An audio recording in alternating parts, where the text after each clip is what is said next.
The Handmaid's Tale. Handmaid's Tale is on Hulu, and it started in 2007, and it's still currently airing. But with the third season having just wrapped up, I figured why not review the first three seasons? Again, non-spoiler, but the premise for those who don't know, Handmaid's Tale is about women in Gilead. That's where the place is called. It's essentially makeshift America, where women, most of them can't give birth anymore.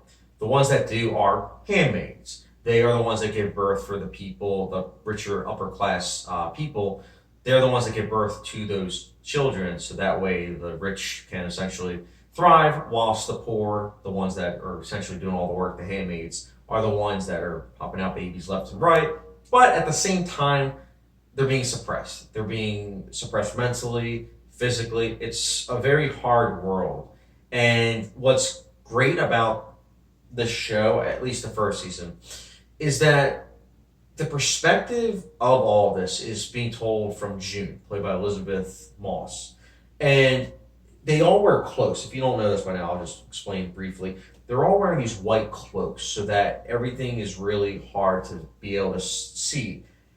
And what's great is that it gives this whole limited perspective. So as this character is figuring things out, which she knows all these things, but she's figuring them out slowly via narration as well as just imagery, we as the audience are figuring it out because of this way it's shot. And it's brilliant. What's also great about the first season, because the first season, I'm just saying it right now, first season is a masterpiece. It's fantastic storytelling. It's peak TV, if you ask me. It is HBO, Mad Men, Breaking Bad great. It is really, really, really good. I love the first season. But then the second and third season came out, and I'm not going to lie when I say this, but the second and third season, the second season's solid, but the third season is how I felt personally about, how many people felt about Game of Thrones' 8th season. I was kind of bummed out, honestly. I think with what they did with the third season, it really was kind of misfired. It was 13 episodes. About half of those episodes really didn't feel needed and really didn't add much to the plot or the flow of characters and getting to know them better. And that's what kind of made the third season to me just kind of feel very weak, especially since the show started out as a 5-star course show. And the second season, I'd say, would be like 4 out of 5. And then the third season, I'd honestly give probably like a 3, if that. It was barely watchable. It's a well-shot show. I'll give it that. You have the first season when they kind of drop the whole limited perspective. Even with that, it's still a very well-lit and color-graded show. The music is also very haunting, and I liked that. And the acting across the board is incredible. Elizabeth Moss, this is her show. It was nice to see her in Mad Men, where she, was a scene stealer, but at the same time, this is her show. She's given it her all, and she's incredible in it. Josephine is also really good, I think. I just wanted to give him a shout out because I feel like most people don't talk about him as an actor anymore. After Shakespeare in Love, he kind of fell off the earth, but he's really good in the show. And there's just some neat little, character actors that show up too.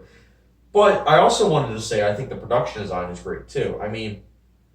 The design of the actual costumes of these characters, like the red and white of the Handmaid's Tale, it's really haunting and it's very symbolic. And I wanted to get into that a little bit. I think the show also is really good at diving deeper into how this almost feels as though it's modern day. Not saying I'm getting into politics or anything, but it's really interesting because everything that is happening has been taken from either the Bible or other historical things that have occurred. And I think that's great because while watching, you're being disturbed, but then if you reread other things that you might have read as a child, you're like, oh, like there's a lot of things that was taken from the Bible. And I remember watching the first season, I was like, wow, this is stuff that's from the Bible. I'm surprised I didn't pick up on that before. And it's great, I think, because it just really does kind of get you as a human to kind of think and be insightful about the things that are going on in the world, as well as what was happening in the past and present. And I like that. I like when a show is able to make you think, even if it's only for one season. Again, when reviewing this show, I just want to get this all out of the way. I think that across the board, technically speaking, it's a flawless show. All 3 seasons. It's technically marvelous. But in terms of characters, story, pacing, I think the second and third season are really lacking, or even ending, resolution.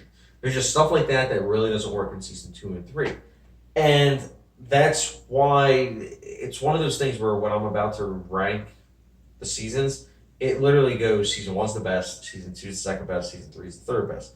But not only that, when I'm reviewing this show and actually going to give my rating for all three seasons, keep in mind that it is simply because of the second and third season. The first season is masterfully done. But if you've already been invested in your time after the first season, you may as well watch the second and third season.